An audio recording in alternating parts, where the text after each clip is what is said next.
Let me stop all my notifications. Okay, and we are live. That's great. So hello, everybody. If you can hear us and see us, please let us know in the chat box. So great. Great. Okay, I can see myself. So I think that's a good sign. Hello, everybody.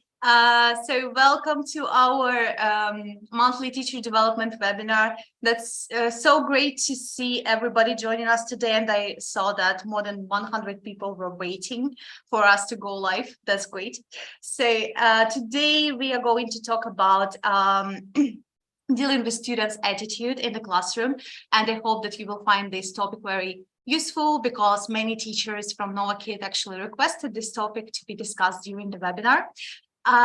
So also I saw that you guys had some concerns about registering for the webinar, that you followed the link from your teacher account and you didn't register. Don't worry, just next time try to register on time. So, but don't worry, you don't have to do anything right now. Great. Okay, so as I said, today we are going to be talking about students' attitudes and behavior. And for that, let me introduce our speakers. First of all, let me introduce Anna. Anna is our teacher development manager. She's also an ESL teacher with over 5 years of experience. So, and she had a master's degree in theory of foreign language, teaching and intercultural communication. So also you might know Anna because she's responsible for assessing our courses and she's our mock students for many examples that we use in our courses. So welcome, Anna. Hello, thank you so much, Lisa. Yeah, that's true. And I may play the role of a student today again, who knows? And it's such a pleasure to see all of you joining us today. And I'm very excited about our today's discussion. So thank you. That's great and welcome. So congratulations on joining us. So we were waiting for Anna for quite a long time. And also welcome teacher Tegan. Tegan is an Novakid teacher. She's from sunny South Africa, as many of you are. And also she has an honours degree in occupational therapy. I hope that this time I got it right, I'm sorry. And she also runs a private pediatric practice. She has a TEFL certificate and she has been tutoring online and offline since 2017. And now she's a Novakid teacher. She's a Novakid teacher since 2020. So welcome, Tegan. Hello, everyone. Thank you, Lisa. I'm very excited to be speaking on today's topic, and I hope you will all interact and participate. So that's great. Tegan is actually, we are really grateful because Tegan has her wedding this week, but she agreed to participate in our webinar and prepare for it. So that's, I think that's the dedication. Okay, so that's great. I think that we can move on. So let me introduce myself. My name is Lisa. I'm also from teacher development. I'm not going to participate in today's webinar much, but I will help to check your chat box questions and comments. Hello, everybody. Let's take a look at our agenda for today. Great. Okay, so now we can see our agenda. First, we will start with a short warm-up, as usual. After that, we will talk about some theory and we will discuss what mood is, behavior is, and attitude is. After that, we have prepared a practical task. For you, we will be observing some videos and discuss them in the chat box and share our experiences. After that, Tegan will present some information about special needs students. We will also talk about some problems that can be caused by special needs. And after that, as usual, we will have our Q&A session. So if you have any questions during our webinar, please don't hesitate to ask them in the chat box. And our fantastic moderator, Alena, will collect them and we will do our best to address as many of them as possible. So after the webinar. Okay, and one more thing that I wanted to mention. So today we, as usual, have our contest, but it's not something that we've done before. we've put some Novakid characters in the slides. I'm not going to tell how many of them.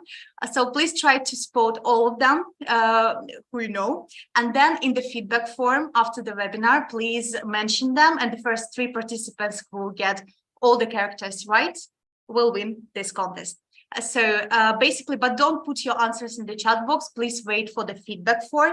And please don't forget to fill in the feedback form, because this is how you will get your certificate after this webinar. So that's great. And then let me pass the floor to Anna. Yes, and before we start talking about the attitudes and behavior, let's do a quick warm-up. You can see the QR code now on your screens. You can actually scan the code with any of your devices, and it will bring you to the place where you can type your answers. If you cannot use the QR code, or if something goes wrong, you can actually use the link in your chat box. You will see it really soon there. So let's wait for our participants. Yeah, we see people joining. Thank you so much. Thank you for pressing this like button. We have 20 people already. Let's wait a bit more. Yeah, and the link is in the chat already, so you can definitely use this one if the QR code doesn't work for you. Awesome. 42 people. Yay! More people. I know we have more people watching actually, so let's see how many we can get. Okay, we have 50. Guys, also, if you can't use both QR code and the link in the chat box, you can just take your phones, go directly to minty.com and enter the code that you can see now on your screen, which is 233777727. So, and you will also access this platform. Yeah, thanks, Lisa. Well, we have 64 people by now. Let's move on. I think we can start. And the first question is actually about some factors that might influence a student's behavior or mood in the classroom. In this question, you can actually type your suggestions, several of them, and we will see them on the screen. Let's see what you think. So, Tegan, have you got any ideas? What do you think influences a student's behavior or mood? Well, without giving too much of today's webinar away, we've got some answers. Yes, hunger, tiredness. Yeah, very good. Surroundings, very nice one. Environment is very important. While we have many suggestions and they are very hectic now, but I can see that hunger and tiredness might get a very distractive for a kid. That's absolutely true. Homework, too tired. Peer pressure, a very good one. Okay, amount of sleep. Yeah, we can see that environment, tiredness, hunger, and sleep deprivation maybe are the biggest ones. And the teacher and school are also quite important ones. All right, we have 52, 54 people answered, so I think we can move on to the next question. And here we are talking about a bit of self-reflection. So how confident are you when dealing with difficult behaviors? What can you choose? You can choose pro. You can feel fairly confident, which is totally okay, because there is always room for improvement. Or you can actually have no idea how to deal with misbehavior, which is also totally fine. That's exactly why we are here, to talk about everything. And yeah, I can see that most of teachers are actually fairly confident, which is a great answer, in my opinion, because you can never be too confident about anything in our lives. So that's always good to see that there is some room for improvement and develop yourself. Great, thank you so much. Let's move on to the last one. And this one is a bit more interesting, maybe. Here you can see a list of different types of students. You have to rank these types. How often do you face these types of students? So, Tegan, which one is the most typical from your? My students at the moment, I would say, are mostly diligent students. Diligent I'm very lucky students. about. How lucky you are, right? Oh, Yeah, too. We can see that actually we have quite lots of diligent students as well, from point of view of our teachers, that's a very high score. We have also quite few of distracted students as well. Yeah, some of the students are definitely chatterbox ones who can speak a lot and they prefer talking about anything else rather than the lessons material maybe. Okay. The diligent student is winning actually, and it's awesome. I'm very happy to see this result actually, because it means that you are doing a great job actually. Okay, thank you so much for all of your suggestions, and together we managed to identify some of the important factors that might influence your students' behavior, such as environment, their basic needs maybe, their parents. And we also found out that the diligent student is quite a widespread one, and we also have quite lots of distracted students as well as hyperactive students. Thank you, everybody. And now we are all set to move on. And this time we are basically going to talk about some of the basic terminology which concerns our today's topic. So I am very happy to give the floor to Tegan. Thank you, Anna. We're going to have a look at some terminology that we are using today: mood, behavior, and attitude. Now, attitude and mood are two similar concepts that are often used interchangeably. However, they have distinct and different meanings. Let's look at the definitions and see if you can match them to the correct terminology. So we have how you generally feel about something or someone. Answer in the chat box. Is that mood, behavior, or attitude?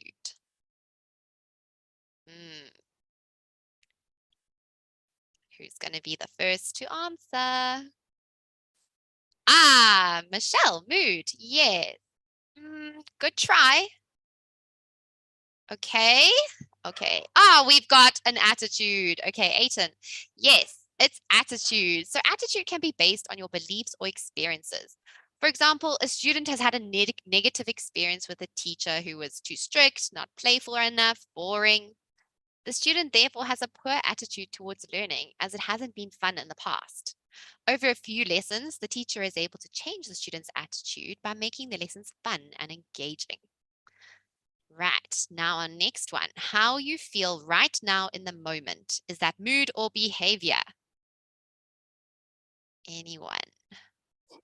Mood, yeah. So this can change quickly and be influenced by many factors. For example, if the student is feeling ill, tired, sad, by the end of the lesson, after having fun with the teacher, the student may be happy and joyful. So the action and conduct of the student is the behavior. This is how the student communicates, participates, and interacts with the teacher. It also refers to their ability to follow rules and expectations that are set out by the teacher. Behavior in an online classroom can be influenced by many factors, such as their level of engagement and motivation, self-discipline, learning styles, social and cultural backgrounds, as well as technology. For example, having a good internet connection and having no other distracting technology around. So we will discuss some of these factors today by looking at some video examples that Anna and I have put together. Yeah, thanks, Tegan. And actually, we will start with the first example. While watching it, you can think of the question, what is happening in the classroom, actually. And the first example actually concerns the student who is 11 years old and who is at level 3, even though technically it's me. But this time I am supposed to be the kid of 11 years old. Please watch the video and answer the question, what went wrong in the classroom. Let's go. Joanna, look. What's missing? 2. You match. Go to the park. Go to the park. Yes, star for you, Joanna. I'm Anna. Just had a class with a Joanna. Okay. Sorry, Anna. Anna, what's missing?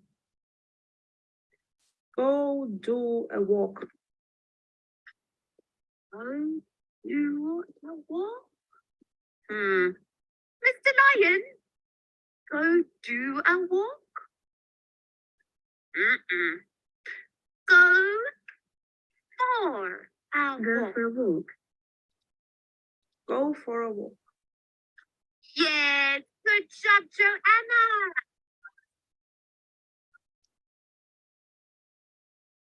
Okay, so can you tell me what is happening in the class? I can see some suggestions in the chat box. I can see that, yeah, it's too kiddified and maybe the attitudes is a bit not appropriate, maybe. And also wrong name can cause attitude and mood change. That's absolutely true. Thank you. Inappropriate teacher's approach, right? The student is mature for the teacher and they use the wrong name as well. That's definitely true. You absolutely right. The teacher used the wrong name because I'm Anna, not Joanna. And also the teacher did not consider the student properly. And that's why the student didn't really feel interested or engaged. Now let's think how this mistake can be avoided. So type your suggestions in the chat box. What do you think can be done here to make Anna happy and to make me happy? I would be really happy. So let's see. Talk about her interests. Awesome, teacher Denise. Thank you. That's a very good point. Use the right name, at least. Very good. Engage Anna on her level. Thank you, Stephen. That's true. That would be really nice because obviously 11 years old kid is not really excited to see a toy lion talking to them. Yeah, ask Anna if she likes those activities. That's actually a good point, especially if the student is already quite of a high level. You can actually ask them how do they enjoy the process, or maybe they like something. Actually, you can usually see the reaction of the student. Yeah, so you're absolutely right. You need to, first of all, use the right name of the student when you address them, and you also need to pronounce it correctly. You can learn your student's name before the class, and you can actually ask the student or their parents to correct your pronunciation if needed, especially if that's the kid with a difficult name or something which you are not familiar with. Secondly, it's important to consider your student's age and background. It's always important to choose correct teaching aids and teaching techniques, because preteens or teenagers will definitely not be excited about too much TPR, childish props, or exaggerated praise. And finally, it's important to learn some facts about your students throughout your classes, especially if it's your regular student. It will help you build rapport, and if you try to personalize the material as much as possible, you will definitely become their favorite teacher. Thank you for your answers. It was awesome, and I think we can move on to the next example. All right, so our student here is 5 years old and is on level 0. So let's watch the video and decide what is happening in the class. I like apples. I like apples. I like apples. Good try. I like apples. Apples. I like apple. I like apples. Good try. Okay, so we've already got some good answers in the chat box with no writing with a 5-year-old, no TPR, that's correct. The student won't be able to read, correct. The teacher didn't use any TPR. Yes, you are all on the right track. So the student is not engaged and is distracted. She is on level 0 and is therefore unable to read. So she does not understand the teacher's teaching method. The teacher doesn't understand the student's learning style and has not taken into account the student's level. Maybe the teacher uses the same teaching technique for every student and doesn't adapt the material to each individual student. So how could we avoid this mistake? Let's see if we have any answers in the chat box.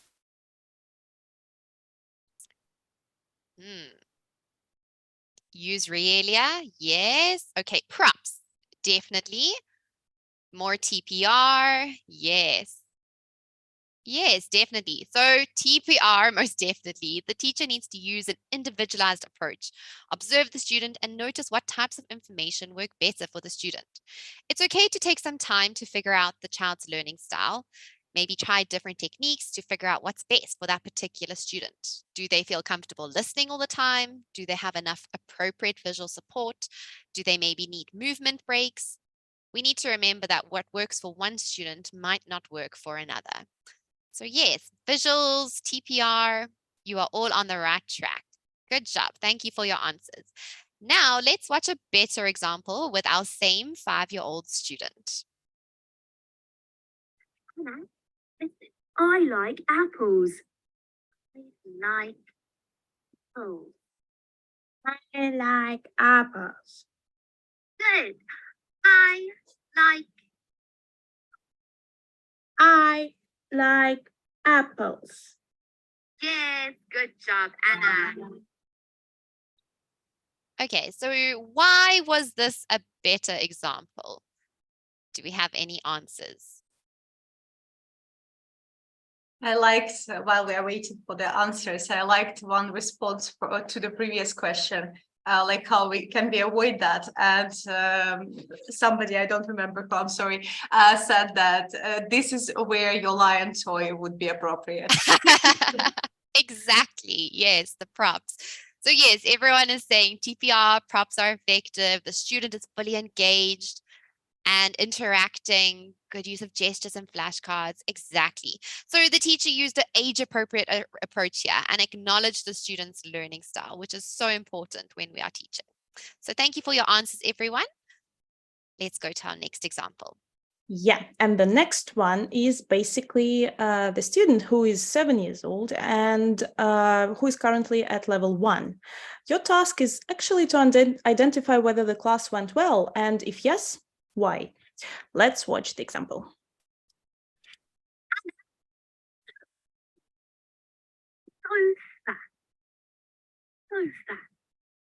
So fast.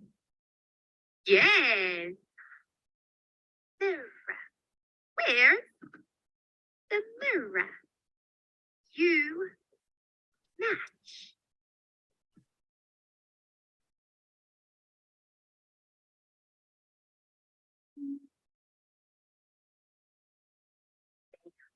Mirror. Mirror. Yes.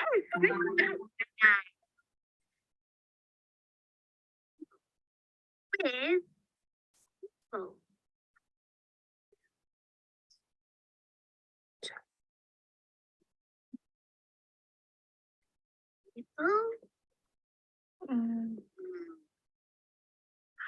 Yes, good job, Anna. High five.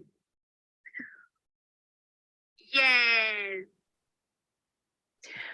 Okay, so tell me what is happening in the class. I saw the comment, Anna makes me laugh, and I hate that I have to see my face when I'm presenting the video. I actually, it focuses on me, so you see my reaction to the videos as well. So yeah, what is wrong with the lesson? I saw a lot of very, very good answers, unfocused, not engaged. The student is not fully engaged. And also the student is not interested in the class and is distracted. And that's totally true. So you could see that at the very beginning of the class, the student was a bit moody. She wasn't really interested in WhatsApp, and she didn't really participate that much. But the teacher managed to engage the student and they practiced the target language successfully. How did it happen? How did the teacher cope with this case? Let's see what you think. She liked being praised. Absolutely, and that's true. Praising is super important, especially for maybe 7-year-old kid. That's awesome. Flashcard, exactly. Rewards. Student did smile when, yes, I enjoyed it. I as a first source, I confirm that. It was very nice and I enjoyed it much. And the teacher indeed managed to draw students out at the end by maintaining a positive vibe. That's an awesome comment. That's true. And you're absolutely right. So first of all, the teacher used appropriate praising techniques, which is very important. She used excited tone of her voice and props and stars, and they were all appropriate for a 7-year-old student. The teacher also kept her language very clear and simple. She provided enough visual support, so it was easy to follow her lead. That's basically very important things if you talk about engagement and motivation. And we have already talked a lot about engagement and motivation at Novakid. And for all of our Novakid teachers out there, we have great news. You can find lots of relevant materials on the teacher portal and in our courses. We are also very excited to announce that we have our engagement and motivation course updated. And there you can now find various tips on how to engage misbehaving students, young learners and preteens, teenagers, and how to get your students back if they run away from the computer or do something else. And also you can learn from there how to teach your shy kids. And we are very happy to share the link, actually, and all of the teachers present here today can join the course and basically go through it and learn something new. Okay, I think we are ready to move on to the next example. Let's go. Okay, so our student is 5 years old again and on level 0. She's just started her learning journey. Let's watch the video and see what is happening in the class. What? No. Blue. Good job. Is your favorite color blue? Is your favorite color blue? Blue. Is your doll blue or purple? Yes. No. Blue? Blue. Okay, the wall. Named you. Wall. Blue. Blue? Blue. Yes, good job, Anna. All right, you've got a lot of answers in the chat box. And yes, the teacher is using too many words, too wordy, one of you said, which is a good way of saying it. The student can't understand the question. The student's bombarded with questions. Yes. The language is too high. Correct. Teacher speaking too fast. Exactly. All right. And Anna did not like the question. Yes, correct. So the student did not understand the teacher and the teacher used poor language grading. The student has only just started their English learning journey and will not understand the teacher's complicated questions. The student will therefore disengage from the lesson and will not be motivated to learn as the teacher is not meeting them on their level. So how can we avoid that, everyone? Anna, you are excellent student, Stephen says. Thank you. Okay. Thank you so much. Yes, the student was like, what? Stephen Exactly. actually acted like a student, so he knows what he's talking about. All right. Yes, less teacher talk time. Exactly. Be slower with more TPR, one-word sentences, simple language, proper level grading, and simple words. Exactly. You are all right on track.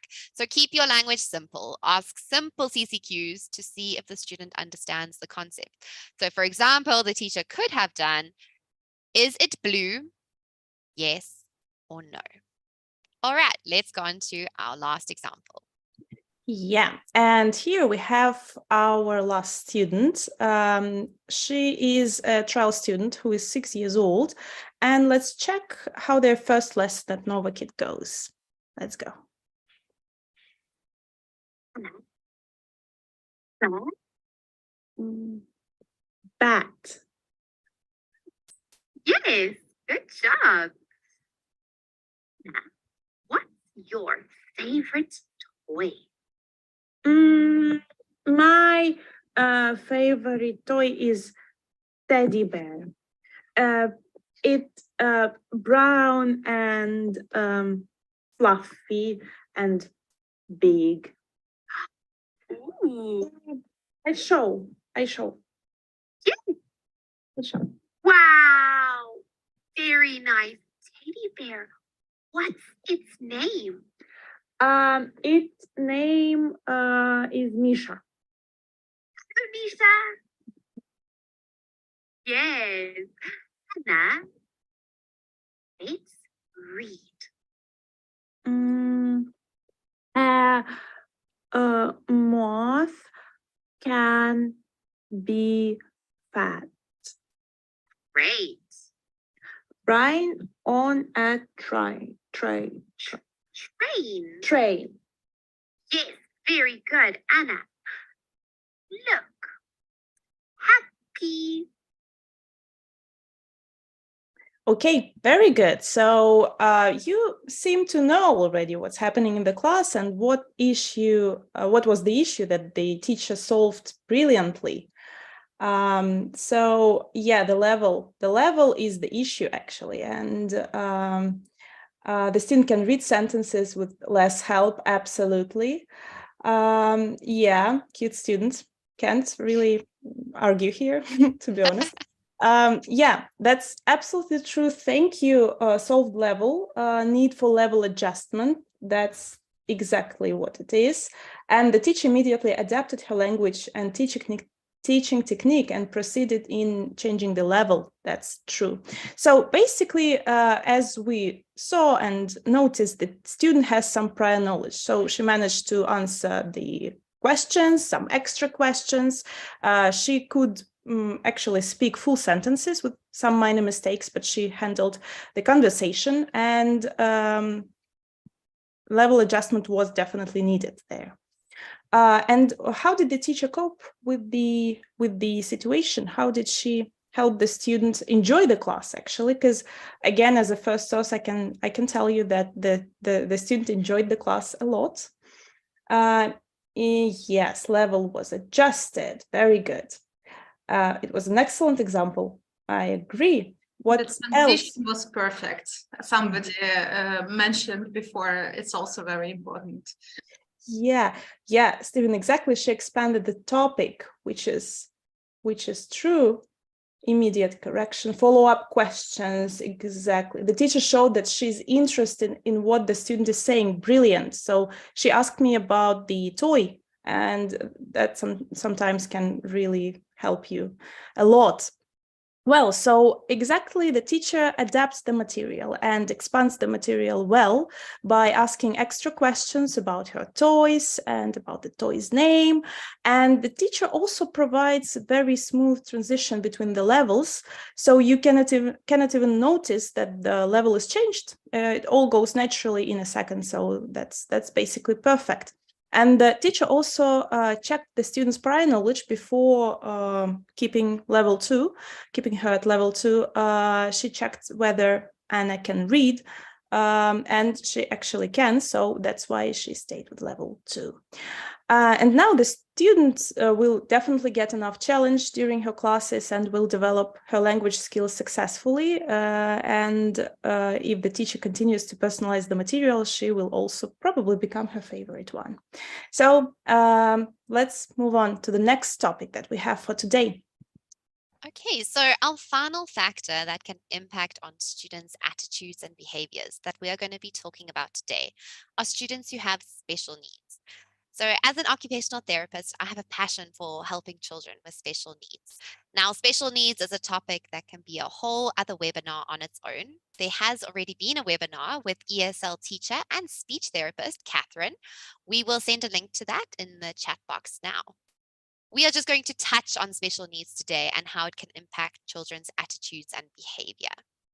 Firstly, we need to remember that even neurotypical children, so these are children who don't have special needs, they still exhibit poor behaviors.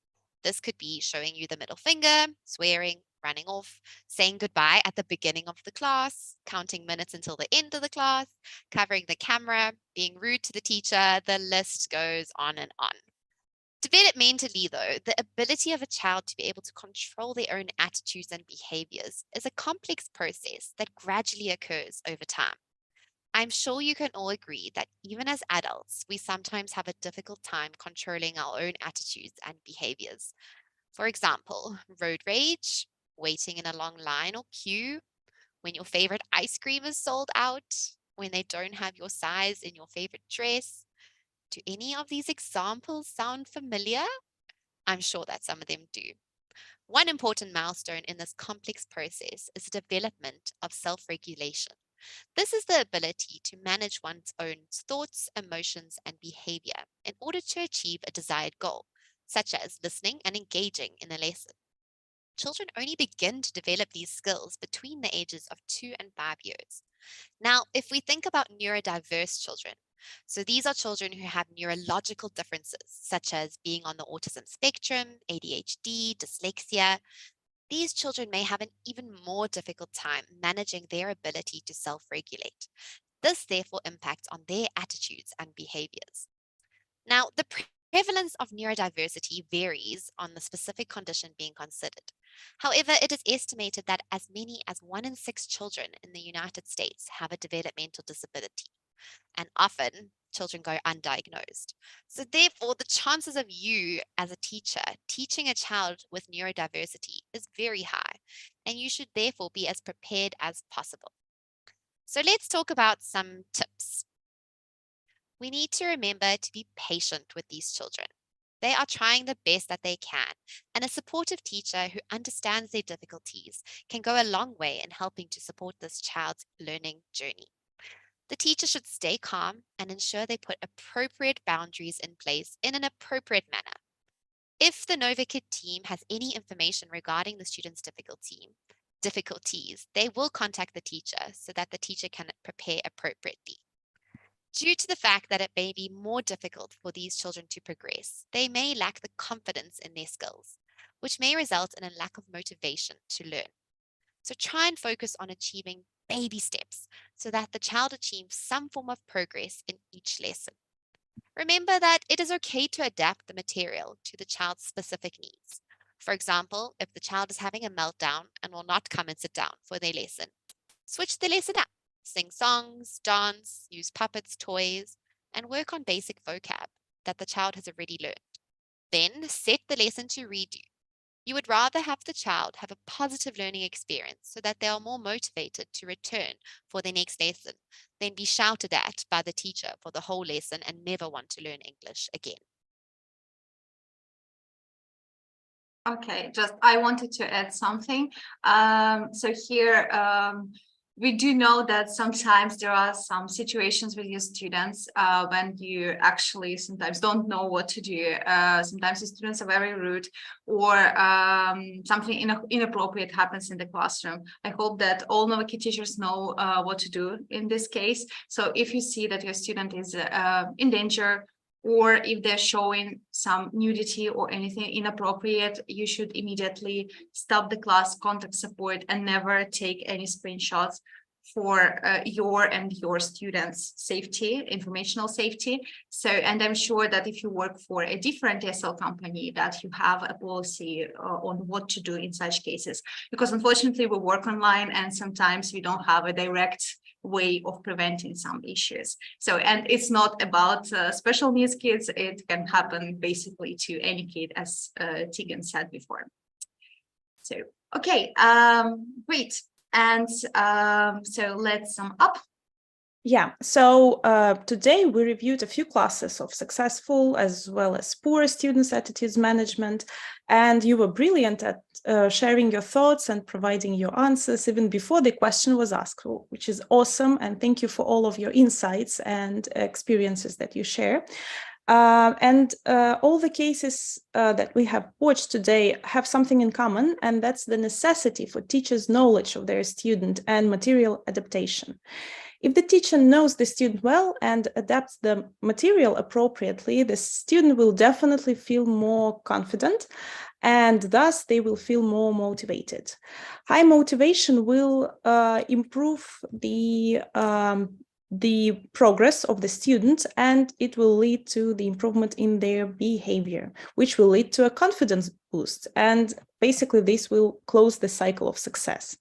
And this cycle will definitely work well if you basically consider some facts about your student, if you remember some facts about your student, if you ask things about your students, from their parents, when basically they tend to share with you. And if you personalize the material accordingly, you will definitely succeed in teaching your young learners, and also teens and older students. Well, I think that's it. And we are ready to proceed with our questions and answers, right? Great. So guys, thank you again for your active participating.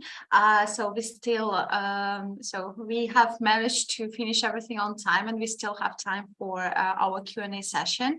As far as I can see, we haven't had any questions during our webinar, but now you have a chance to ask them. So please take this opportunity. Also, if you have to go, then the link to the feedback form will be pinned to the chat box. Don't forget to participate in the contest. So also don't forget that if you want to get the certificate of attendance for this webinar, you will need to fill in the feedback form, because this is the only way for us to actually confirm that you've attended. Wait, any questions, guys? We are ready. We have been preparing to answer your questions. Okay, I will give our teachers one more minute to come up with the questions if they have any. So in case about the feedback form, what I wanted to mention, you know that Novakid provides a lot of opportunities for professional development for our teachers. And one of them is our Boostcamp training for teachers. Probably you know about that. I know that quite a lot of teachers have already participated in that. But if you're interested in building up your teaching skills, or probably become more confident in converting and retaining your students, so you can just also mention in the chat box. There will be a separate question for that, and we will contact you and you will decide if you want to participate or not. But I'm sure that that's a great experience, as I know Tegan participated in our Boostcamp. It was great. So that's great. And also probably that's all that I wanted to mention. So let's take a look. We have a few questions. Teacher Denise, I guess. I'm sorry if I'm mispronouncing your name. So how do you suggest to deal with a student who doesn't want to be corrected? Students sometimes get upset and angry when corrected. So, Tegan, how do you usually deal with this situation? I think this would depend on the age, but generally your younger children aren't going to be too angry. It's generally the older children. But I would pick my battles. So try and correct them when you can during the grammar parts of the lesson, and then more during the free talk parts of the lesson. Maybe let a few more mistakes slide so they just build up their confidence with speaking. And you can slowly work on trying to correct more and more things within the lessons. So that's great. I hope that answers your question. So basically, I think that even adult people sometimes don't know how to behave when they're being criticized or corrected. So basically, I think the main idea is to provide your student with some confidence and let them know that making mistakes is okay. So, okay, then, so another question from teacher Jeffrey, I guess. So I have a question. Is it fine to turn the class into a free talk one, because my student keeps asking things and questions were interesting too? So Anna, can you answer this question? Yeah, I think so. I think it's awesome that you have built quite a great rapport with your student, and they are happy to share with you, and they are happy to learn about you as well. I think that's a very good way to basically become the regular teacher and student and practice English as well. But of course, we try to focus sometimes on the target language. Maybe this way you can try to think how to use the material which is for the next lesson, let's say, and talk about it. So you can try and guide your student very, very smoothly and slowly through the lesson, and try to play more games when you have to cover grammar, for instance. It also depends on the age of your student, actually. I suppose they are quite fluent, then if they actually ask you some questions and interesting ones. But it also depends on their age and their interests. So there is always a room like to make the class 50% fun, 50%, interesting and important, and actually quite crucial things to cover. Yeah, so yeah, I agree with Anna. So basically, that's a great way to use free talk. The strategy that works for me, I'm not sure that it works for everybody, but I love to use free talk as a reward. So the faster you finish your tasks that you have to do, the more time we will have to talk about things you like.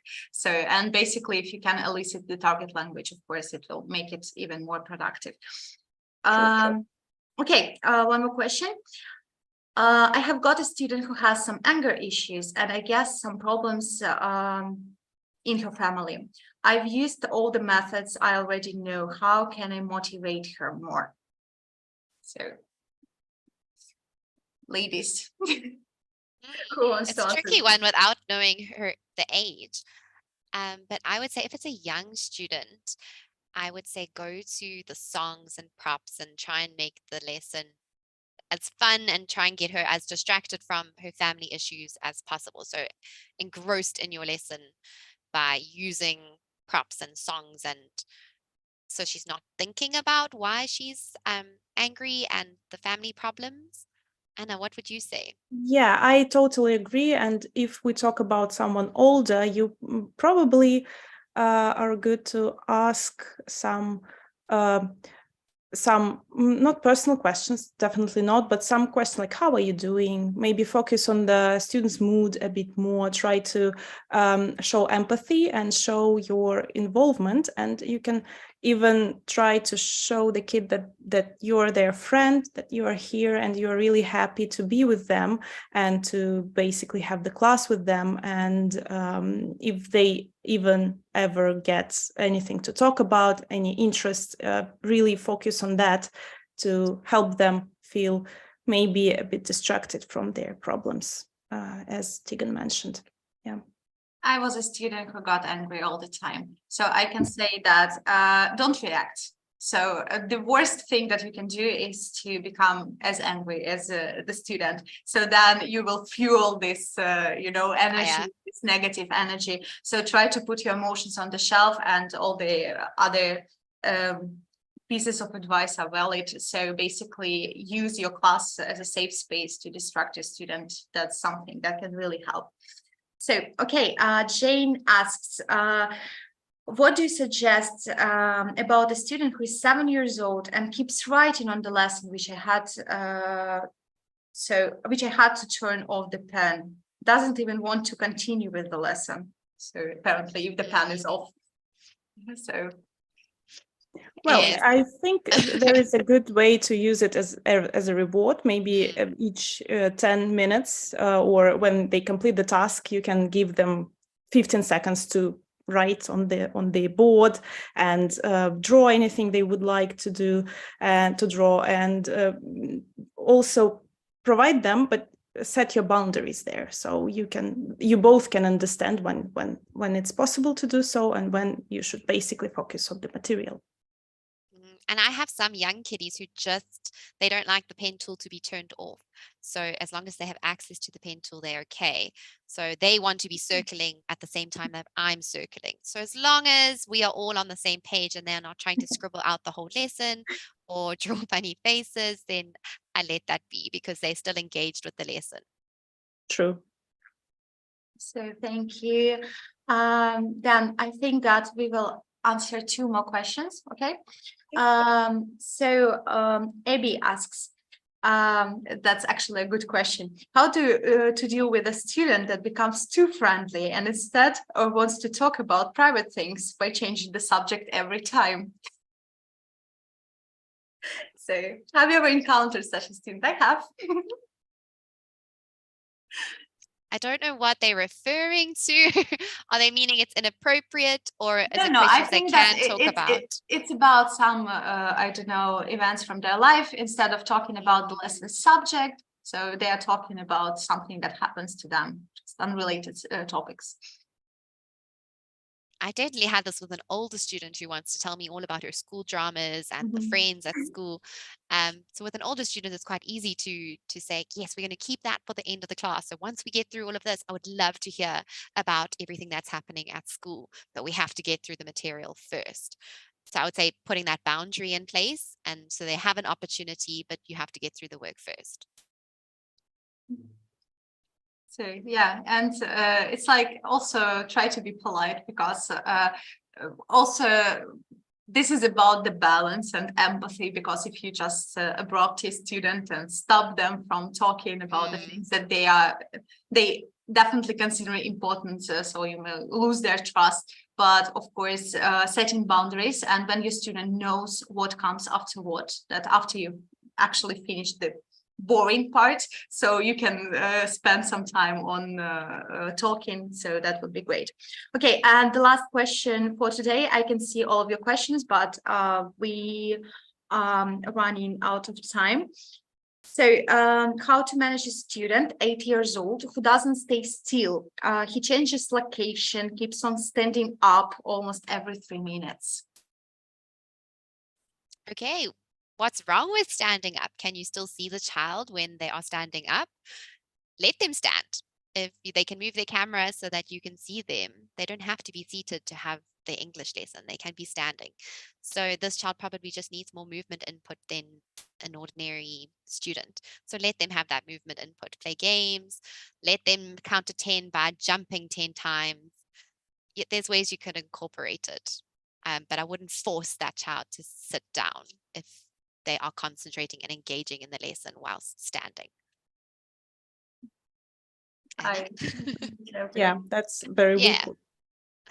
Of course, it can be distraction for a teacher when your student is constantly moving, but also we need to weigh the pros and cons. If really your student can't concentrate when they're sitting, then of course we have to let them do that. Of course, if your student runs away from the camera and you can't see them and you can talk to them and they're not listening to you, and you really can help that, and you've tried already some engaging techniques, you've tried to use some visuals in your classroom to keep them engaged, so then probably I would recommend in this case first mention it in the feedback and ask the parents to stay in the classroom at least for a few classes to help the student be in front of the computer, or if the parents don't read the feedback, contact the support. This is the case where probably the support team can help. Okay, so thank you very much, guys, for your questions. So if we haven't answered some questions, we will do our best to answer them in the upcoming post-webinar newsletter. So I hope that you all found it useful, and I certainly did. I really enjoyed this webinar. So thank you, Tegan, thank you, Anna, and thank you, Alona, for supporting us in the chat box. So, thank you so much. It was a pleasure. Thank you. That's great. Okay, guys, have a great rest of your day. Just a quick disclaimer, tomorrow's webinar is going to be the same for a different time zone. So if you have already participated today, so you may not participate tomorrow. So have a great day, guys. So bye-bye. Thank you. Bye. Bye.